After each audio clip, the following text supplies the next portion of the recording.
Hey everyone, my name is Dr. Dolores Tarver, and it is time for the tea. We are here at Tea Time with Dr. Tarver, which is a wellness-based podcast. It is not intended to be a substitute for a relationship with a licensed mental health provider. We are so excited about our May episodes because we are focusing on my favorite topic, mental health.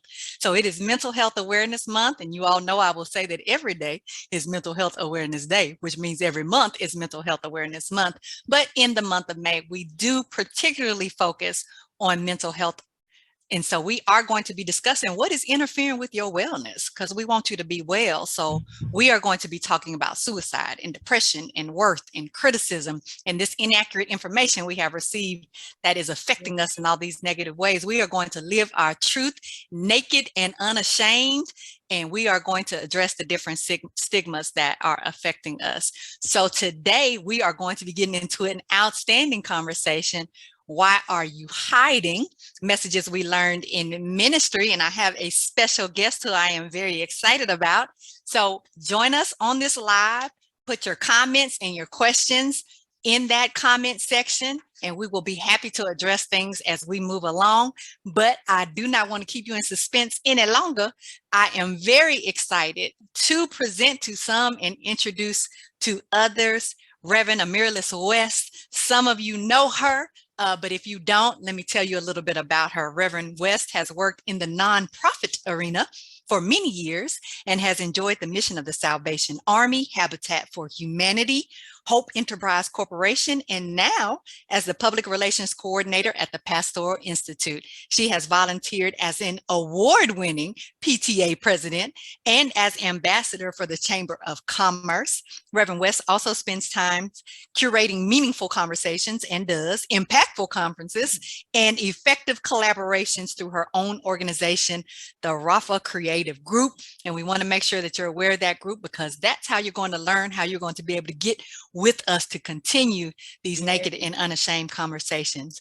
Reverend West is an ordained minister in the Christian Methodist Episcopal Church, where she serves alongside her husband, Reverend Dr. Curtis L. West Jr., and together they serve the beautiful congregation of Hosey Chapel CME Church in Columbus, Georgia, and the thriving North Columbus LaGrange District, the West Georgia region, and rear 3 unapologetically honest children.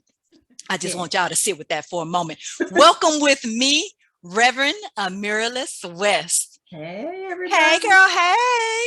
Get in where you fit in. Welcome to the show. I'm so excited. For those of you that don't know, this is the first lady of my church, Hosey Chapel CME Church. She also is a person, if you know her, who has invested and poured into you in some way. And so I'm very excited to have her as a guest on the show because we have got work to do. So for anyone that has not had the pleasure of meeting you, you have all of these gifts, all of these amazing gifts, but one of the things that you really do focus on earnestly as a part of your ministry is that of healing and helping people to be well. And so you created on April 1st, this, I don't even know what to call it really, because it was an experience. That's what I will call it. I will call it an experience for women called Naked and Unashamed. So I want to start there because that it was the foundation that laid the seed, if you will, for what you're about to plant and we're going to harvest. So talk to us about what was Naked and Unashamed and how did we get there? Well, hey everybody. Naked and Unashamed. We've all experienced this COVID pandemic. And during the pandemic, a lot of things happened to us. We had to wear a mask, we had to go in the house, we had to socially distance, we had to shelter in place. One of the things that also happened is we were able collectively, us as a people were able to wear what we wanted, not wear the makeup, not do the hair. How many people went natural during COVID? We weren't shopping, the stores were closed, or if you went, everything was like from Little House on the Prairie, so you didn't shop, right? So we also were able to strip off all of the things without even knowing that we did, right? So you were on a Zoom call and you might have been on your pajamas on the bottom and something nice on the top, or your camera all the way closed with the bonnet still on and just doing the things. And so we didn't go shopping. We didn't do, if we did, it was online, but not a whole lot of things happened. And we never really talked about the work around that, right? So we've had in previous BC, before COVID, we had conversations about all of the superficial things that we had on or take on or had become, but we never did any work around that. In COVID, God gave us an opportunity to release from that, right?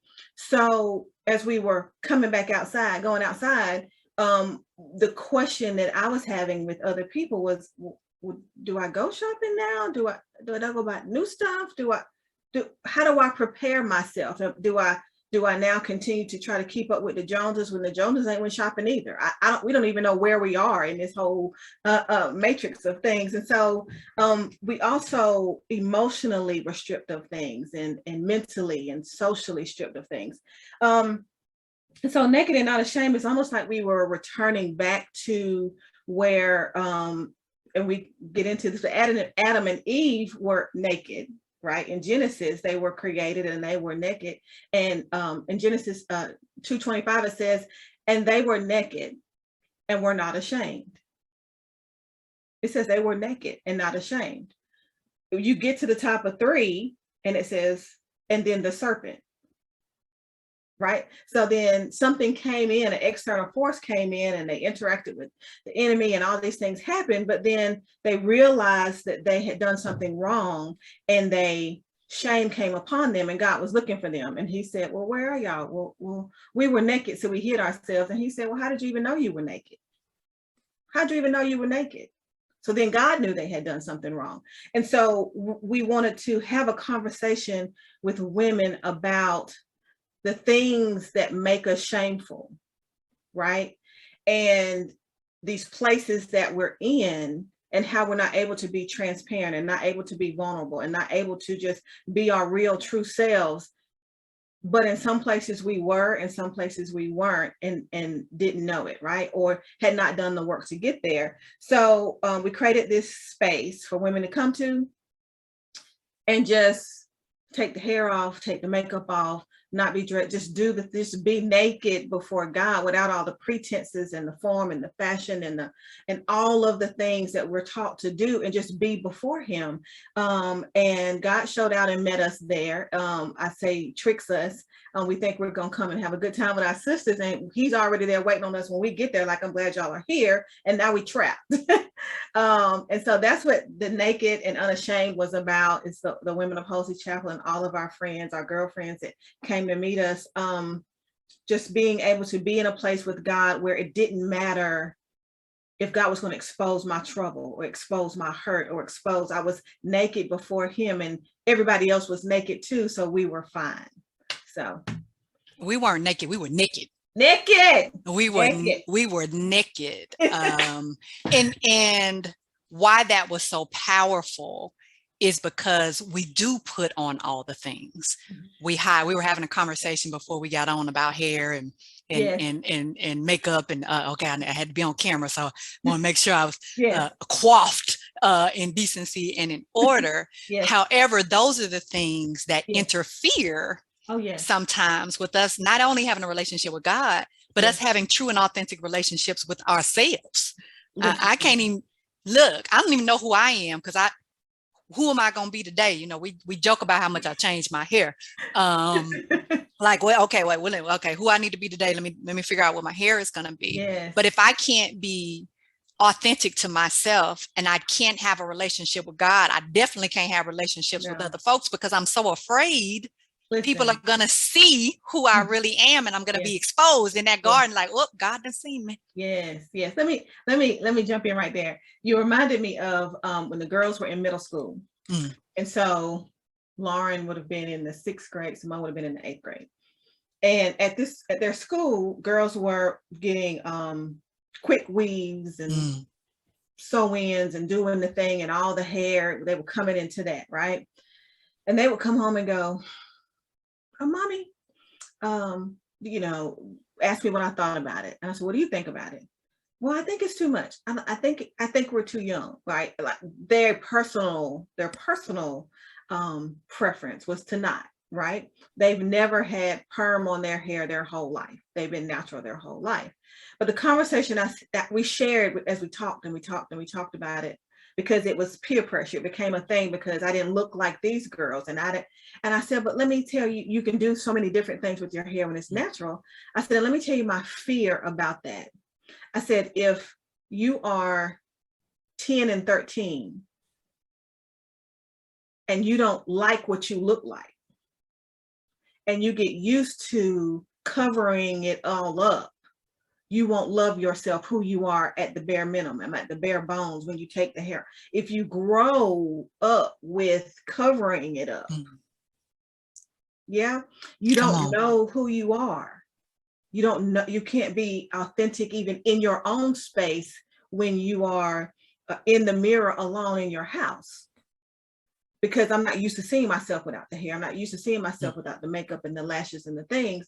And when I say unapologetic, Lauren's afro is like this big, and she's unapologetic about her hair being out. And if it gets wet and it's nappy, she don't care. That's her hair, and she's proud of whatever she has. And so that is a hard thing to do, because some society puts things on us. Society will tell us, well, your hair is kinky, baby. Let me press it out, and let me put a little baby perm on it to get it straighter, not in its natural state. So we do this to our girls. We do this to ourselves. We do it. Well, you need a little foundation. You need a little so-and-so. You need a little, put on a camisole, put on a sweater to cover, put on some tights with that skirt. So we keep covering and covering our kid, covering and covering. And then one day we wake up and we're so covered, and that's not just physical, it's emotional, spiritual, and mental, that we can't even find ourselves because we're so covered up with stuff. Come on, preach. And the society has said, this is now you are acceptable to me. Yes. But I don't even know who I am because I can't even see myself. Right. So yeah. And I love all of that as an example, because that's how early it starts. Oh, yes. That's how early these messages start. We talk about, the church is so supportive in our growth and our upbringing. And at the same time, it reinforces these messages of covering up. You're going to be on program when you're sitting up in that pulpit. Yes. You make sure that you don't cross your legs at the knee, you cross your legs at the ankle. And then we're going to put that white handkerchief over your hemline because we don't want you to be tempting anyone or anybody not to be able to be focused because they're deterred by or distracted by what you're wearing. And so we have in us what builds up, honestly, is shame. Yes. Right. So you talked about Adam and Eve in the garden, and they hid because they were ashamed. We are teaching shame. We're not intentionally teaching it. We think we are protecting. We think we are nurturing. We think we're making sure that you know how to abide by the acceptable cultural norms or the societal norms. But really, we are teaching shame. And so before we can even have this conversation about getting naked, we have to have this conversation about why we covered up in the first place. How did I get all this stuff on me? How do you get to a place in your life and you go, well, how did I get here? And I don't even know who I am because I've been keeping up with the Joneses and the Waltons and the Walkers, right? And the Jack and Jills and the right. So I've been keeping up with everybody, and I've never actually gone to the store and bought something that caught my eye. It may not be trendy, or it may not be the thing that everybody's wearing. So, but even in the church, there are rules that you have to follow. If you're in a class, you're taught, you sit and you like you said, you cross at the ankle, and your hemline should be this far, and make sure you're covered up to here, and all of the things, right? It's even, it's right to be appropriate. Right? It's right to be appropriate, but we have to be careful how we teach. So you even tell women, girls, when we're going to have Thanksgiving and you wear this outfit all the time. But Uncle Joe and them coming over, you need to cover that up. Oh, I got to cover up for Uncle Joe because Uncle Joe can't control himself. Or nope, we're not saying to Uncle Joe before he steps the door to say, "Now don't come in here with that mess today, Uncle Joe." Or don't come, Uncle Joe. Right. The girls is in here and I don't want you nowhere near, and they fine, they dress fine, and you got to get yourself together. Right. We don't correct Uncle Joe. We cover the girls. Right. Hide them in the back. Y'all go back there and stay. So, and then we teach. So is something wrong with me? Right. As I'm growing into my body and I think it's beautiful, but I have to keep covering it up. And as I'm blossoming, then I have to say, oh, well, put on, well, no, it's not, no, cover it. No, your breasts are grown and cover it up. Right. Your skirt, and you find out, oh, I got a little big hind back here. Oh, pull your shirt down. Right. So I'm teaching that, oh, it's not beautiful and blossoming. And we could go into a conversation where even as women, so I'll say this and whatever, as women, there's the shame when you become a sexual being, right? Am I proud of my body or not proud of my body? Do I want the lights on or the lights off? Am I under the cover, outside of the cover? It's all of the things, because I'm ashamed. Am I ashamed of my body? I don't want anybody to see me. When I pass by the mirror, I got to make sure I'm covered because I can't even see myself. Come on, preach. Right? So where is the freedom in that? Right? And I was very mindful with the girls that we used to say that they had the spirit of nakedness because they would just go from one room to another with nothing on. And I had to breathe and go, there's nobody here but him. It's their house. If they want to go from Lauren's room to Simone's room, right? And as they grew, they put on your robe, and they understand modesty, but I didn't want them to be ashamed of their bodies. Yes. I didn't want them to be, when I saw them naked, I didn't want to say, oh my God, cover it up. I didn't want to have an adverse reaction to their nakedness when they had I didn't want to put that on them when naturally God did not give that to them. They were free. They're sisters. They go across. Let me borrow that shirt. Let me get the thing. And they look like what they look like. Right. And I had to be mindful to not put the shame on them. Absolutely. Right. Absolutely. And when I was explaining the reason why you need a camisole was more about the occasion of where we were and what was appropriate and the decorum rather than Uncle Joe and Deacon Willie and all that, right? It wasn't these men gonna see you. No, it was because we're going into this space and it's more appropriate to be just like this. And they understood that, right? Yeah. And that's a hard thing to walk. It is. It is. And it's different for females. Yes. Than it is for males. Absolutely. And so it makes it feel more like a shame. Yes. You need to cover up. Yes. There's something wrong with you that you need to attend to. Yes. Conversation, particularly, so two sisters and then they have a brother. Yes. And so there's different conversations with him about what to wear to church. We're not often telling our males to cover up. No. We might tell them, put a belt on. Yeah. Tuck your shirt in. But they have so much more freedom in terms of just being allowed to be. Yes. Than females do. And so what ends up, as we were talking in April about, is that then this starts being generalized to other aspects of me. So then I'm covering up my voice. Yes. And I'm covering up my purpose. Yes. And if I make a mistake, then I feel like everybody can see it. Yes.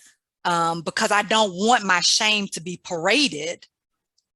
Because I've internalized that covering up is the way that you keep people from really knowing who you are. You said something pretty profound earlier, which is I can't even look at myself in the mirror. I got to cover up. How many women are unable to even look at themselves naked in the mirror because they're carrying all of this shame? Yes, because my body doesn't look like a Victoria's Secret model, or my body doesn't look like what I've seen in the magazines or what it's been deemed appropriate sized, right? And then so when I see the body God gave me, I'm not I don't love it. I'm not excited about it. I'm not proud of it. I look at it and say, well, I don't have the shoulders like so-and-so, and the waist like so-and-so, and the legs like so-and-so, but this is what God gave me. And so you cover it up because you don't have the self-love. You don't have I'm whatever I am and I love it. Right. We don't have that. And often not talk that and encourage that. Even when we do this thing, even on social media, when we see a group of people and we shame them, we will take a picture of somebody and post it and just get in the comments and shame them. Tear them up. It's ridiculous. And so that person gets a glimpse of it. And then what they just thought, I wanted to get up and go to Walgreens and you know what I mean? And get me something I needed. And now it's the shoes, it's the pants, it's the, well, why didn't she have on a girdle? She didn't have on a bra. It's all of the things, right? That we then carry, we walk around rather trying not to be ashamed, right? So the things that I'm doing, it's called when you are people pleasing. Right? Will they like my hair? Will they like my dress? Will they like is this appropriate? And so I'm people pleasing. And then I don't know what I need. I don't know what I want. And I can't get there. That's a hard place to be.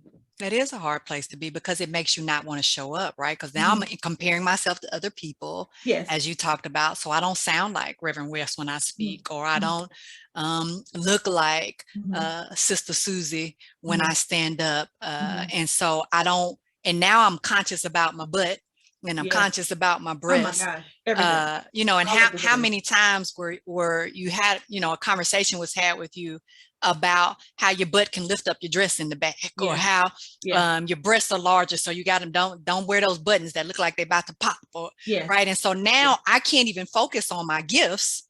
I can't focus on my purpose. Oh no, I can't, because I'm too busy worried about, okay, well, is this going to be acceptable? Which then turns into, am I going to be exactly right acceptable? And so what I'm going to do is I'm going to talk myself out of, no, I can't do that. Yeah. And even you just saying, even about our voice. So then it translates into other things where we don't do the things we're called to do. Right. So it may be somebody asks you to be on program or ask you to do something at work, and you think, I don't have the attire for that. Or I don't, like you said, I don't speak as well as someone, or I don't have the degree. There's no reason why I should even be in this space. I can't do that. And so we set ourselves aside and talk ourselves out of things that God may have called us to do. Right. So Reverend Askew Sunday was saying, when we hear, I can do all things through Christ, until the enemy tells us we can't. And we have to decide which voice that we're going to listen to. We have to say, either I can and I'm going to go on and do that thing. But our voice, the tape we have on repeat in our head, is the voices of other people that talk us out of the thing that we want to move forward to do. Absolutely. And I think a challenge for us is there are so many people that will agree with that negative voice. Oh, yes. Right. So you'll call somebody and be looking for support or encouragement and guidance, and all they're going to do is reinforce for you what you already, well, what you gonna wear? Right. I mean, that's often the first question a woman is asked. What you gonna wear? Right. And you're like, I hadn't thought about that. Right. I'm thinking about the substance, or I'm just excited that there's an opportunity. Yes. Because celebrate me that you got asked to do something. Absolutely. Celebrate that you asked to do. Absolutely. We don't worry about that. So that's also it. The non-celebratory, and it's the people that you are safe with sometimes put you back in a box as you are walking out of the field and tearing off the things to go back to a space of nakedness and vulnerability, even emotionally, right? So if I call you and I'm in tears and I'm sharing myself, and you like, girl, you need to get over that. Girl, you've been crying for 3 days. So I don't have a safe space. Yes. Right? I can't be naked with you, because as soon as you see me, you pulling out a jacket and a shirt, like, girl, cover that up. I don't want to see that. I may not have the emotional capacity to accept that. But what happens is there's not a lot of safe spaces and friendships and relationships where we can share those things and be naked, right? And that's why, as we talk about Mental Health Awareness Month, Get on Doctor on Demand, get on your app, get a therapist that you can sit in there and take all that stuff off and tell them everything you need to tell them, and that you can't share with anybody else. You may not have a village, you may not have a sister circle, you may not have a sisterhood, you may not have family and friends in place that you can just share and pour that stuff out. Find someone that you can tell by the hour. Once a week or twice a week, or once a month. I don't know, but you have to have a place where you can get naked so you can get back to who you are supposed to be. You have to strip the things away. If you can't, I always say start here with the journaling, right? Get naked in here and just say, I hate when so-and-so. Put those real raw feelings on a piece of paper and release them from your spirit and your soul, and get naked with the paper. Go on and be vulnerable with yourself, right? Absolutely. Because God is there, and in those spaces, the same way that we have expectation for someone else to be able to heal and walk us through it, He can walk us through it. Right? And that's the thing. Absolutely. Yeah.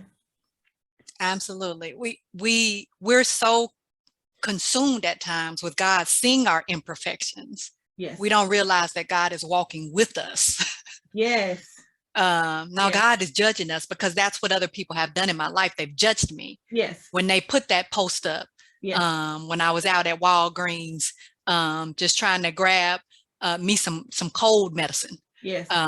Yes. And then you saw me because I didn't have the bra on, and I had on the leggings, and my shirt didn't come all the way down, and I had on my Crocs because I was just running in there to try to get this medicine because I was sick. Yes. And in my sickness, when I was down, you exposed me. Oh, and you let everybody see me when I was down. Yes. It's the bringing the girl, the 13-year-old, before the church when she was pregnant, but not bringing the boyfriend.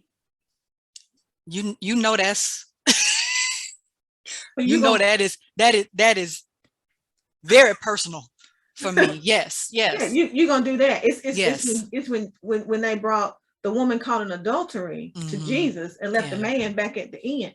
Wasn't she with somebody when you caught her? So you're gonna bring her in here and throw her in the dirt and go, Jesus, you need to judge her, right? And so we have been taught by experience that sometimes there's not any grace for us. Yes. There's no place to fail. There's no place for me to not be perfect. You know, sometimes we're to live like Christ, but that's unattainable without Him. And it didn't say be Him, right? Right. There's principles He's put in place. Well, that's just loving people and having peace. I can't be perfect. And if I fail, and who says it's a failure? Who even judges that? That's right.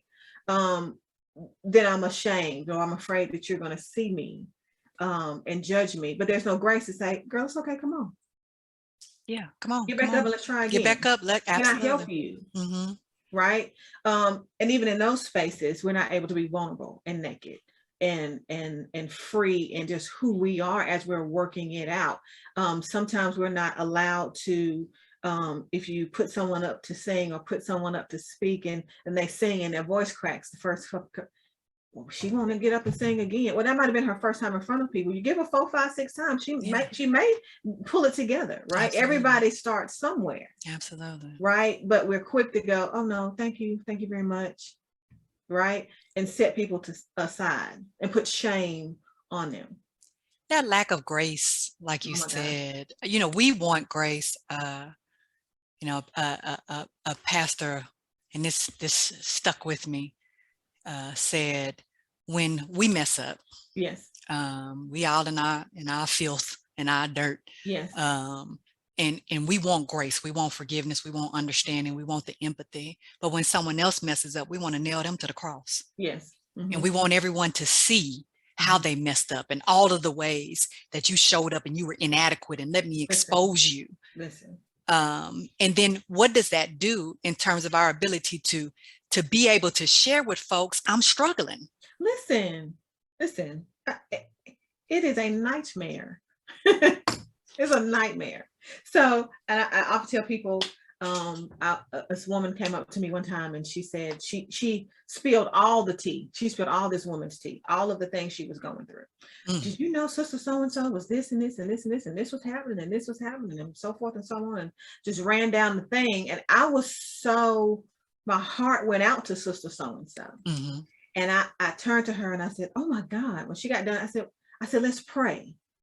And I grabbed her hands, and I promise you that lady went back like, whoa, yeah, that's not what I came to do. Yeah. Right.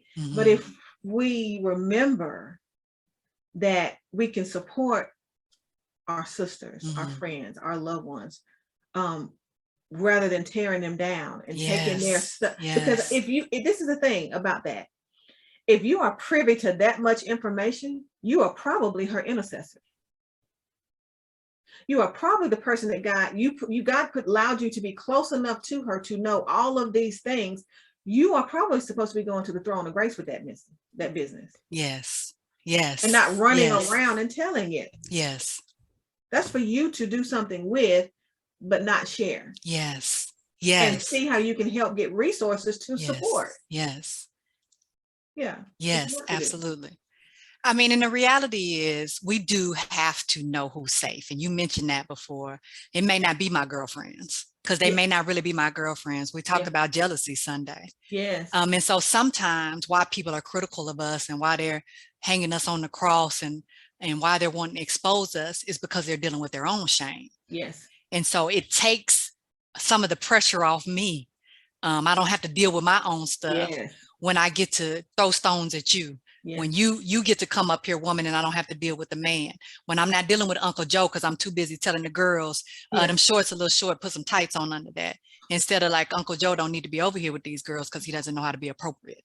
Right. And so we put the pressure on another person to be responsible for someone else's behaviors. I cannot be responsible for the areas in your life where you are ashamed. Yes, absolutely right.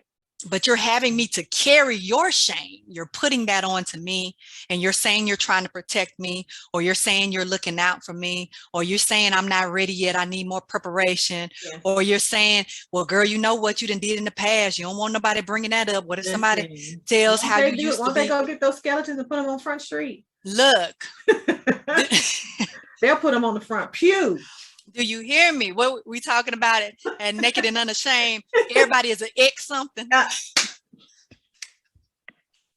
Whether you and I love it. You an ex-hoe, you an ex whatever ex-alcoholic or ex critical, negative person, ex hateful person, ex. I told somebody's man and I never went back and addressed that I was not right for my, but like everybody is an ex something. We've all got things that we did that were not loving. Yes. They were not kind. That's right. They were coming from places of hurt. They were not coming from places of healthy. Yes. And we still have those things lingering on us. And so, I'm going to knock your skeletons out the closet because I'm over here trying to protect mine. Hide mine. Yeah. Come on. Yeah. Yeah. Come absolutely on. Right. Or I want your dirt to be equal to mine. Right. So I'm because I don't want to be in it by myself. I'm a low down dirty shaming you too. So then we can be equal and I don't have to worry about it. In our misery together. Yeah. Right. So I can make sure you come back down and remember because I'm not doing my work. You're doing your work and you're getting out. And I see you bringing your skeletons out and you're getting rid of them. And I'm hiding behind, I've got mine hidden behind the door and I'm not doing the work. Well, I'm calling everybody's attention. Do you see a skeleton? She got skeleton. Okay. You know, they glow in the dark. Yeah. They dance to Beat It and Michael Jackson and Thriller. Absolutely. Absolutely. So if we, we talk about, one of the my favorite things about you, but also one of the things that I don't like about you is what we call the push you off the cliff ministry. So if you have a gift, I don't get a piece of a half of a second of a gift. Hide from me. Hide from Reverend Amarylis West because she is not going to allow you not to walk in your purpose. She is you and you like, wait. Already gone. You over with. Come on, evidence. Come on, evidence. right? All of the ways, Tea Time with Dr. Tarver, all of the different ways that Hey, people, Nice Lady Catering. Hey, Let's Nice get it. Lady Catering, Shan's Lemonade, like Oh, everyone has a story of what happens when someone does invest in them, when someone says to you, I don't care about your skeletons. at all. I'm talking about, Bring them with you. I could care less. Bring them. Bring They the can drive skeletons the that car they and have. set up this booth. Right. We can We're put gonna them sell to these work. books. They need to be helping you walk in this purpose. You need all of the help and support you can get. So they come Like, in. to stir them collard greens over Right, there. absolutely. But the difference between when someone will invest in you, will see you and your skeletons and love you unconditionally. Oh, yes. And tell you, baby, the skeletons are what helped you get the gift. Yes. Yes. They polish the gift. They make it shine. They make it authentic, right? Oh my gosh. Do you know what's this one right here for sure? Yes. If she had decided to make these skeletons and hide, yes, we wouldn't have this work. She wouldn't be able to flourish, right? But she took the things that people would say and go, girl, you know, so-and-so happened. Girl, you know, she wrote a book about the girl this happened. Girl, let me tell you what happened. Because I can tell you better than you can about what happened to me. We got the details in the tea. We were like, girl, no, you didn't. Oh, right? Squeezing the lemons, making the lemonade, all of the hurt and the pain and all the things that you hide and don't talk about. Right. Then you realize you squeeze and make some lemonade, it becomes a movement, and everybody's got lemons. Yes, we all have them. All have lemons, limes, oranges. A little grapefruit, pomegranates. I mean, all of the things that we have gathered over our lifetime that have built up, that have created calluses. Yes. That have taken hair from around the edges. Listen. that have gray, you know, when your eyelashes start getting gray. They have grayed your eyelashes. Right? Like but all of these things make us who we are. Yes. They aren't things we need to be hiding from. We don't need to hide from God in those things. No. We need to allow God to heal us in those things. You can only heal if you face your pain. Yes. If you get naked. Yeah, naked. Because in our weakness, we're made strong. Absolutely. In those things where we're hiding, and it is the thing that God uses to stand us up and prop us up, because you can remember, if I can overcome that, I can overcome this. If I can do this, I can do that. So it becomes even then a pep talk to yourself, right? If I was able to get rid of the skeletons and put them back there anyway, I'm further along than I was before, right? So, and my reminder to me is the skeletons. Joe, Bob, Mike, who, right? All of them. Everything. All of them. because you're not with them, which means you made a decision to move on and do something else. Absolutely. Right? Absolutely. So you were empowered to do something else. They could be old jobs and old friends, but if you're back there, you've been empowered to do something else, right? And so that should blow wind at your back. To keep going forward. And sometimes we get trapped because it's the voice that tells you can't do that, you can't do. Well, what if you do so and so, and then somebody says so and so? What if this, and what, all of the things that the enemy or the tape that plays on repeat that is what mama and them used to say, and big mama used to say, and child, that little child ain't never gonna do nothing right there, and you hear it, and you gonna be broke all your little life, because every time I give you a dime, you spend 9 cents. I mean, it's the thing, right? And so you when you're an adult, it plays on repeat, and every time you step out to be faithful and step out to be successful, it's playing. But you have to write a new narrative. You have to put those words down here and get rid of them, and then move forward, right? And so, but sometimes it takes somebody to say, I don't care. That part. I don't care. Let's go. Part. I could care. I don't care. Because the good outweighs the bad. Yeah. The gift outweigh what what we are called to do in the earth and the people we are called to serve and to we are our sisters and brothers keepers, and if we don't get to work, we'll lose them. If we don't use what God gave us, we were not serving this present age, right? So if I'm not, like, I can't even tell you, I think about Amber Love Woodford. If she had not buckled down and made a decision, it doesn't matter what people say about me, I don't care. And she's in her PhD program, and she has not exposed her writings. I've read some, they will take you down. And do you hear me? Right? Her vibrant debate, her brilliant mind, right? The world needs that. Yeah. Right? But if she had gotten caught up in the things, right, that would hold her back, she would not be pushing toward the greatness. Right? And all of us have something that's like a fence that okay, you can only go this far. Yeah. Okay, all right. You can only go this far. Oh, you only got that much education. You can only go. Matter of fact, you need to step back a little bit, right? You're not qualified to do that. Yes. You're not the right shade of brown. Come on. Right? You're not tall enough or short enough. You're too tall. Or what about your all of the things we put, right? Where did you grow up? Or are you first generation going to college? Oh, okay. Is this your first home? Is this the first home in your family? Oh, okay. All of the things that are negative can be celebratory. Absolutely. Absolutely. Right? But at the end of the day, none of it matters. It doesn't. It doesn't matter. It doesn't. You do the thing that God called you to do. You step Absolutely. And you don't have to have the pedigree. And this is the thing about God. See, all of these things we put on God. Yes. With our limited, narrow minds, we're putting all these things. You have to, you know, anybody that knows me knows I call out the Methodist Church. I love my people. But we are some of the most arrogant, snooty, ritualistic folks at times, because we, in some ways, you got a chance to have access to things.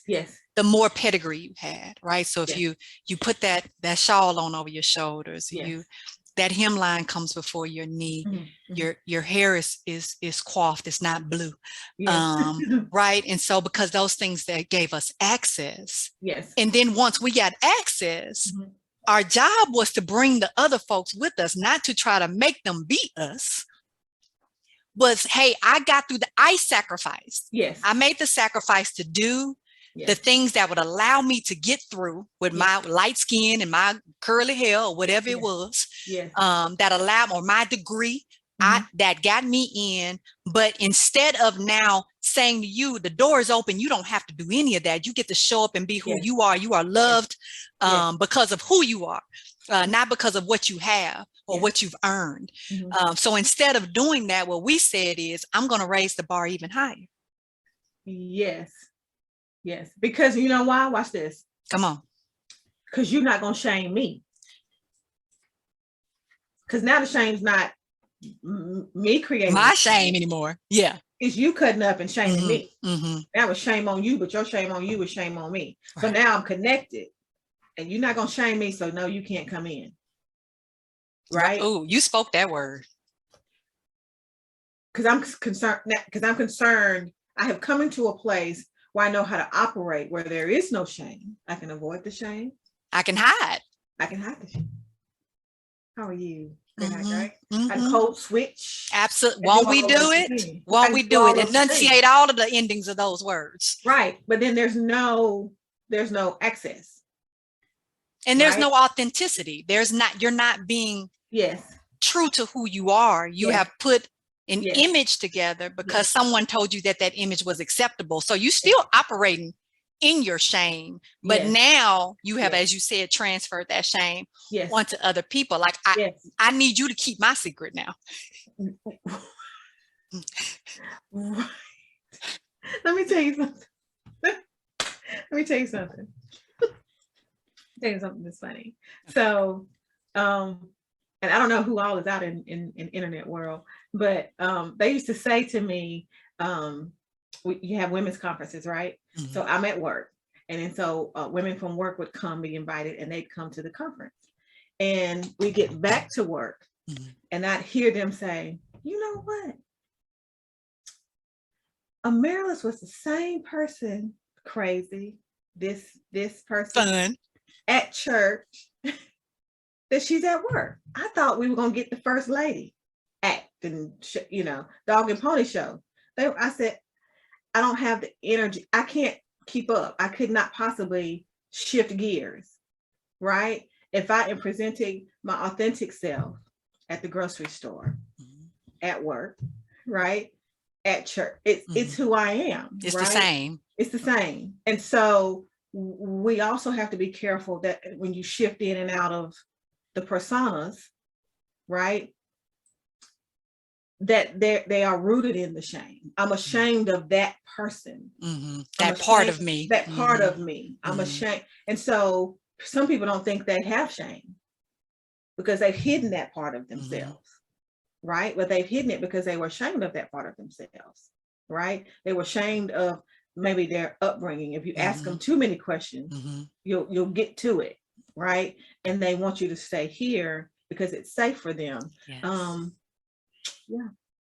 Yeah. And so and this is why exposure is so important, whether you're doing it in your journal or with a therapist, like you're actually working through these things. Yes. Because that shame inside you, and often it's a little kid, might be, yes, at a certain age, you can recall, and you got stuck in that place. That's when your shame became so strong. Yeah.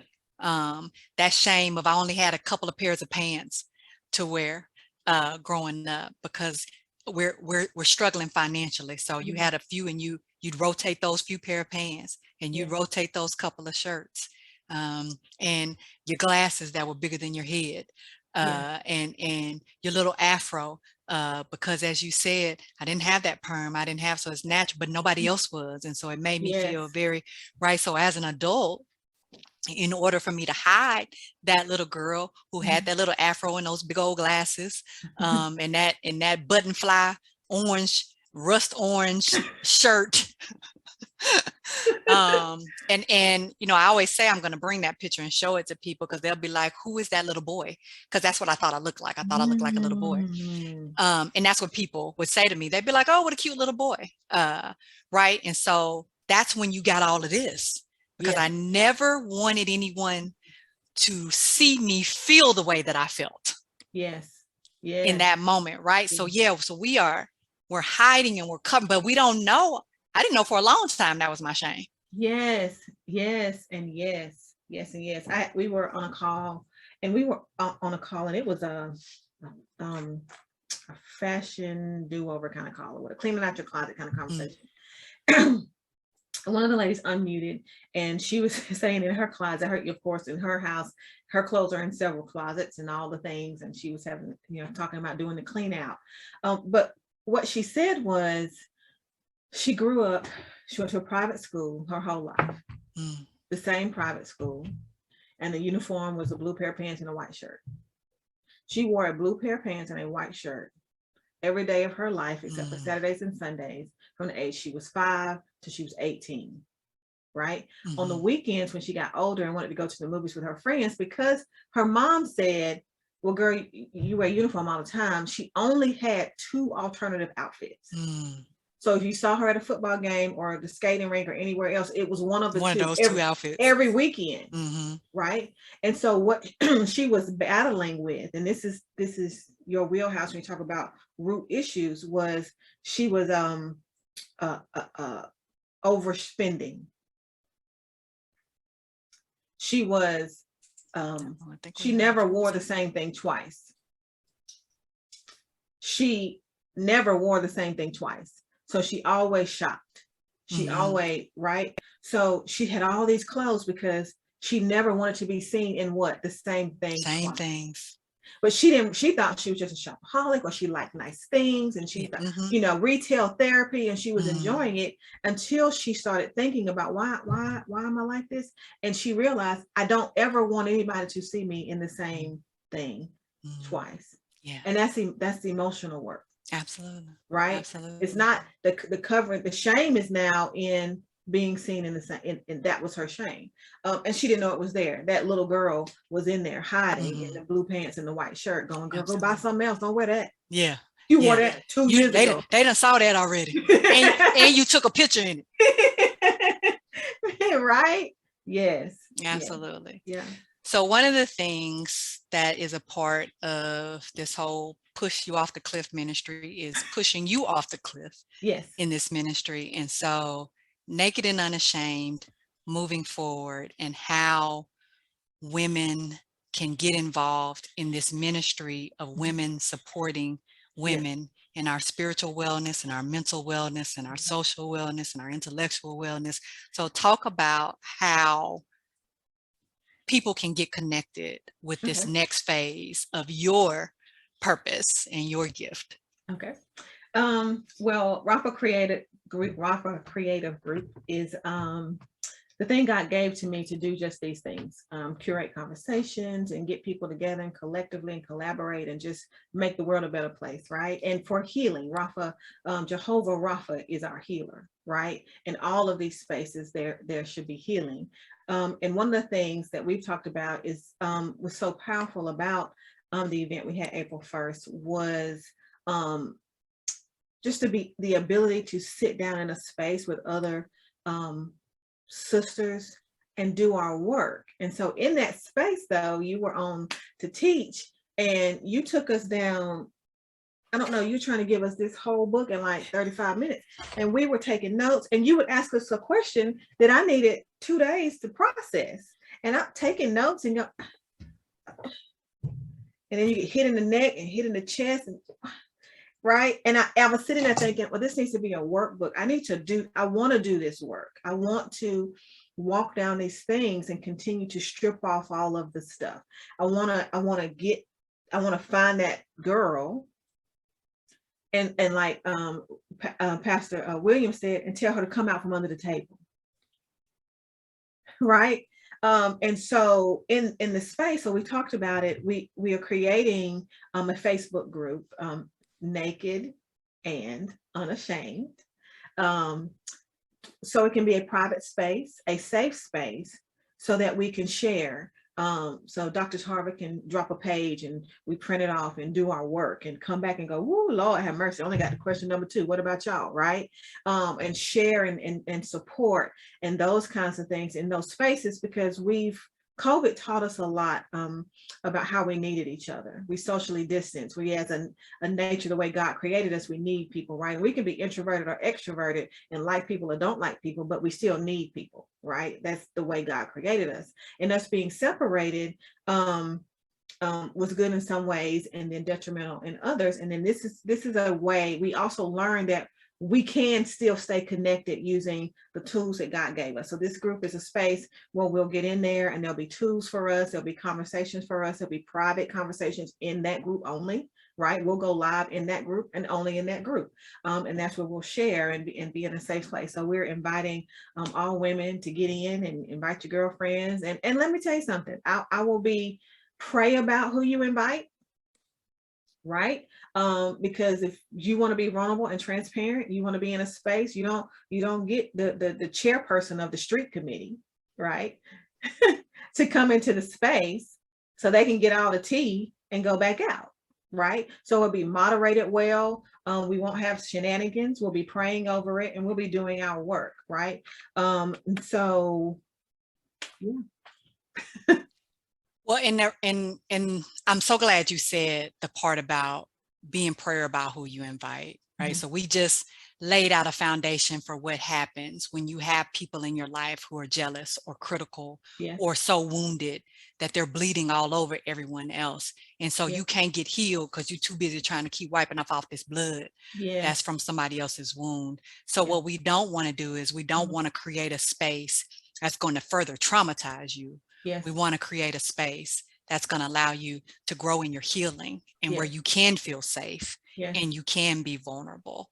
And so we know that you all love people, and in the loving of them sometimes have difficulty being able to really be honest with yourself about who they are. Yes.